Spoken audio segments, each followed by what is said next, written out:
안녕하세요. 시작지원TV 사당동 공인중개사 이승주입니다.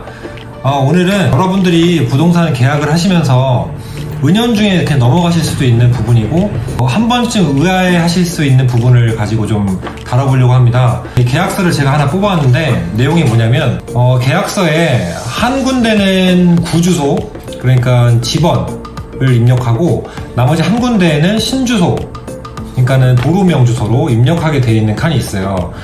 보통 계약서 작성을 부동산에서 하기 때문에 여러분들께서는 그냥 신분증 주세요라고 하면 신분증 주시고 도로명 주소 그냥 입력하면은 인적사항 확인하세요 이러고 인적사항 확인되면 오타 없습니다 라고 하면 그냥 이제 계약을 쓰시는 경우가 있어요. 대부분 그러실 거예요. 그리고 이제 확인설명서라는 걸로 이제 주소를 드릴 때도 이 주소 맞으니까 맞겠지라고 하고 그냥 넘어가시는 부분이 대부분일 텐데 문제의 소지가 있는 건 아니에요. 근데 한 번쯤 어떤 분께서는 의아해 하실 수도 있어서 이 내용을 한번 다뤄보려고 합니다. 뭐냐면 이 계약서를 보면 여기 소재지, 계약서면 이 부분에 소재지라고 되어 있는 부분 있죠. 소재지에는 잘 보시면 여러분들 계약서에도 보시면 구주소로 집원으로 입력이 되어 있을 거고, 그리고 여기 이제 최종적으로 계약 당사자들의 인적사항을 쓰는 데가 있는데 여기는 신주소로 아마 다 도로명 주소, 지금 뭐 결론적으로 구주소랑 신주소를 왜 나눠서 쓰는가, 똑같은 주소인데 왜 소재지, 계약서 1페이지에 소재지에는 구주소를 입력하고 인적사항을 쓰는 이 아랫부분에는 왜 신주소를 입력하는가에 대한 내용을 조금 알려드리려고 하고요.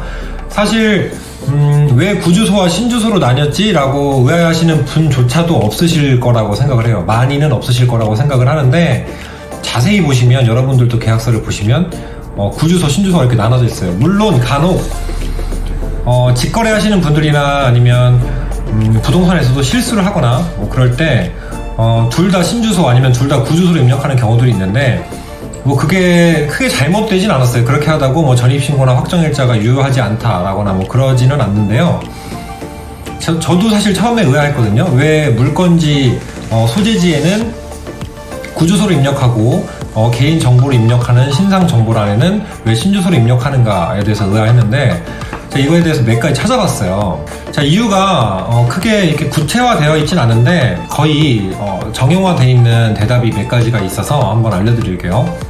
먼저 첫 번째, 좀 전에 말씀드린 대로 문제는 없어요. 등기하는데 문제는 없는데 담당자들이 직접 이 물건지, 예를 들면은 집원이 신주소로 돼 있다면은 이 소재지에는 구주소로 다시 바꿔서 본인들이 직접 바꿔야 되는 번거로움이 있어서 아무래도 공식적으로 소재지란에는 구주소, 개인 신상정보란에는 신주소를 써라 라고 이렇게 지침이 내려와서 부동산들에서도 이렇게 그냥 이유는, 근원은 모른 채 이렇게 관례상 하는 거가 첫 번째인데요. 저도 사실 처음에 선배들한테 아니면 계약을 할 때 배웠을 때도 그냥 이유는 몰라, 그냥 소재지에는 구주소, 인적사항에는 신주소 쓰는 거야 라고만 해서 알겠습니다 라고 하고 이제 그게 답인 줄 알고 그냥 하다가 이제 이러한 이유가 있다라는 거를 처음 알았고, 그 다음에 두 번째 이유는 구주소가 아무래도 이제 말 그대로 구주소니까 조금 더 오류의 범위가 적겠죠. 그러니까 신주소 같은 경우는 아직 집원이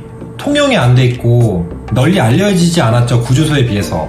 그렇다 보니까 구주소가 오류나 아니면 집원에 관한 정보를 찾을 때 조금 더 덜 어렵고 더 수월하고 오류의 확률이 적기 때문에 물건지, 소재지 주소에는 구주소를 입력한다 라는 얘기가 있습니다. 한마디로 관행되어져 오는 관례라고 볼 수 있죠. 두 번째 이유고요. 세 번째, 저는 이 세 번째 이유가 가장 신빙성 있다라고 생각을 하는데요. 이유는 토지 소유자들을 보호하기 위한 조치라고 합니다. 왜냐하면 도로명 주소는 말 그대로 건물에 보통 표기가 되는데 토지 소유하신 분들, 토지를 갖고 계신 분들 중에 임야, 뭐 전답 같은 거 있죠. 뭐 임야 같은 경우는 산으로 신주소 표기를 하지만 실질적으로 구주소상에는 표기가 되는 등기지만 토지 중에서도 신주소가 아직 안 나는 신주소들이 많이 있다고 해요. 전답 같은 경우도 그렇고, 특히 임야, 그러니까 한마디로 토지 부분에 대해서는 건물이 없는 부분들 있죠. 건물이 없는 그냥 맨 임야 같은 경우나 땅 같은 경우들은 신주소가 안 나와 있는 경우들이 굉장히 많고 등기가 안 나는 경우들도 있다고 해요. 그래서 이걸 다 도로명 주소나 신주소로 바꿀 수 없는 상황을 대비해서 토지 소유자들을 보호하기 위한 조치 중에도 하나다라고 이야기가 있는데요. 저는 이 부분에서는 굉장히 많이 공감을 했어요.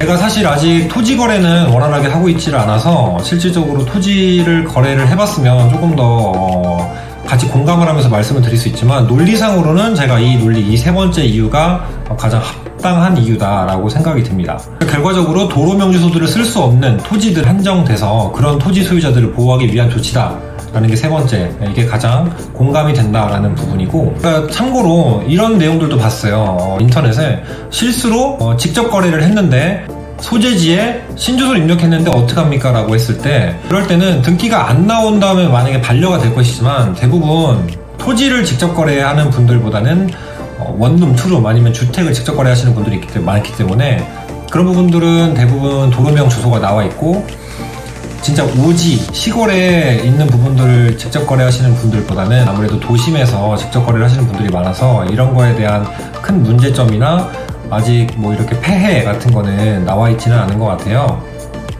그리고 등기부등본에 등기사항 전부 증명서라고 하죠. 거기에는 일단은 물론 신주소도 표기는 되지만 구주소를 위주로 설명이 되고 구주소 위주로 맨 처음에 나와 있어요. 그래서 뭐 전산이기라는 내용이 있는데, 전산이기 할 때 신주소명 도로명 주소로 새로 바뀌어서 이렇게 뭐 변경된 내용들은 보여지지만, 일단 최초에는 다들 구주소로 입력을 했기 때문에 최초에 입력된 칸이 아무래도 아까 두 번째 이유처럼 오류의 소지가 적겠죠. 그래서 등기부 주소시 등기부 주소라고 얘기를 하는 것도 구주소 기준으로 얘기를 하기 때문에 오류를 줄이기 위해서 소재지도 이렇게 구주소로 하는 경우들이 대부분이고, 그거를 이제 관례상 전해 내려오면서 이유는 모른 채 이렇게 원리 원칙처럼 여겨지고 이렇게 신주소 구주소를 따로따로 입력했다라고 생각이 듭니다.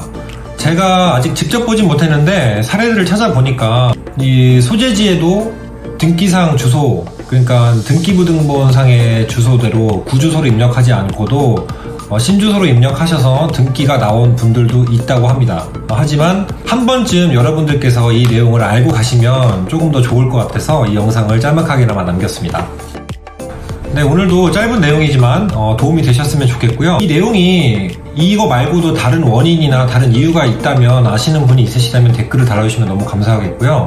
일단은 정확한 건, 그리고 현재 관행되어 오는 계약서 상의 작성 방법은 결론적으로 맨 처음에 첫 번째 페이지에 있는 부동산 소재지를 입력하는 칸에는 구주소로 입력하고, 그리고 맨 밑에 서명 날인하는 칸 있죠? 개인정보가 입력되어 있는 주민등록번호, 주소, 전화번호 있는 그 칸에는 신주소로 도로명 주소로 입력하는 게 현재 상황에서는 관례이자 정답처럼 여겨진다. 그러니까 만약에 계약서를 쓰시는 분들, 그리고 계약을 할 때 부동산 가셔서 이걸 보시는 분들은 아는 만큼 보이니까 그렇구나 라고 한 번쯤 알고 넘어가시면 좋을 것 같아서 영상을 찍게 됐고요. 네, 요즘 날이 좋은데요. 그래도 항상 감기 조심하시고, 아시죠?